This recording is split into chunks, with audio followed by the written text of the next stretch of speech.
ایک بادشاہ کی 4 بیویاں تھیں۔ بادشاہ چاروں سے بہت زیادہ محبت کرتا تھا، مگر چوتھی بیوی اس کی نور نگاہ تھی۔ بادشاہ چوتھی بیوی کے لیے قیمتی تحفے لاتا اور باقی بیویوں سے بڑھ کر اس کی طرف اپنا جھکاؤ رکھتا۔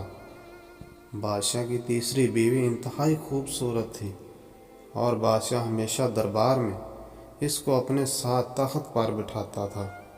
بادشاہ کی دوسری بیوی سمجھدار، مہربان اور تحمل والی خاتون تھی، اور بادشاہ جب بھی کسی مشکل سے دوچار ہوتا تو اپنی دوسری بیوی سے مشورہ کرتا اور اس کے مشوروں سے فائدہ حاصل کرتا۔ بادشاہ کی پہلی بیوی انتہائی وفادار عورت تھی۔ اس کا بادشاہ کی سلطنت حاصل کرنے اور بادشاہ بننے میں ایک بڑا کردار تھا، مگر بادشاہ ہمیشہ اسے نظر انداز کر دیتا اور نہ اس کے کسی کام کی کبھی تعریف کی تھی۔ پھر ایک دن بادشاہ بیمار پڑ گیا اور بیماری اتنی بڑھ گئی کہ اسے اپنا دنیا سے جانے کا وقت قریب نظر آنے لگا۔ بادشاہ بولا، میں کیسا بادشاہ ہوں، میری 4 بیویاں ہیں اور جب میں مروں گا تو تنہا مروں گا۔ پھر وہ اپنی چوتھی بیوی سے بولا، میری نور نظر، میں مرنے والا ہوں، میں چاہتا ہوں کہ تم بھی میرے ساتھ چلو تاکہ قبر کی تنہائی میں میرا ساتھ دے سکو۔ چوتھی بیوی نے بادشاہ کی بات سن کر منہ دوسری طرف پھیر لیا اور پھر کمرے سے باہر چلے گی۔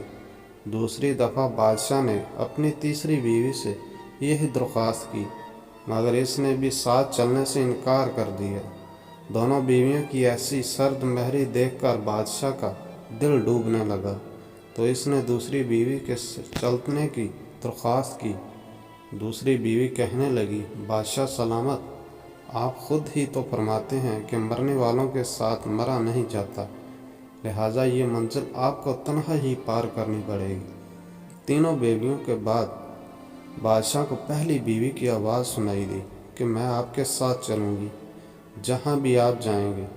یہ سنتے ہی بادشاہ نے گردن پہلی بیوی کی طرف گھمائی اور انتہائی لاغر اور زرد نظر آ رہی تھی۔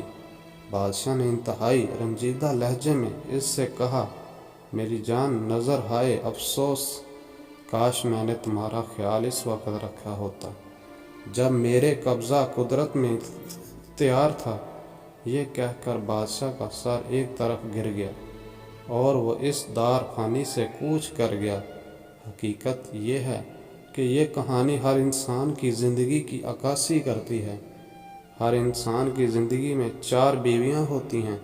چوتھی بیوی اس کا جسم ہے جس کو توڑ رکھنے کے لیے وہ ساری زندگی کوشش کرتا ہے، مگر ایک دن اسے یہ جسم چھوڑنا پڑتا ہے۔ تیسری بیوی اس کا مال اور منصب ہے اور مرنے پہ یہ بھی چھوٹ جاتا ہے اور دوسروں میں تقسیم ہو جاتا ہے۔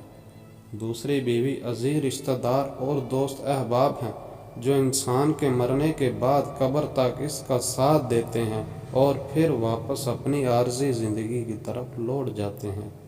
پہلی بیوی انسان کی روح ہے جو ساری زندگی خوبصورت جسم حاصل کرنے کی چاہت اور دولت اور شان و شوکت حاصل کرنے کی آرزو اور عزیز رشتہ داروں دوستوں کی محفل ہمیں اس کی طرف غور کرنے کا وقت نہیں دیتی، اور جب ہمیں اس کی ضرورت پڑتی ہے تب تک یہ ضعیف اور لاغر ہو چکی ہوتی ہیں۔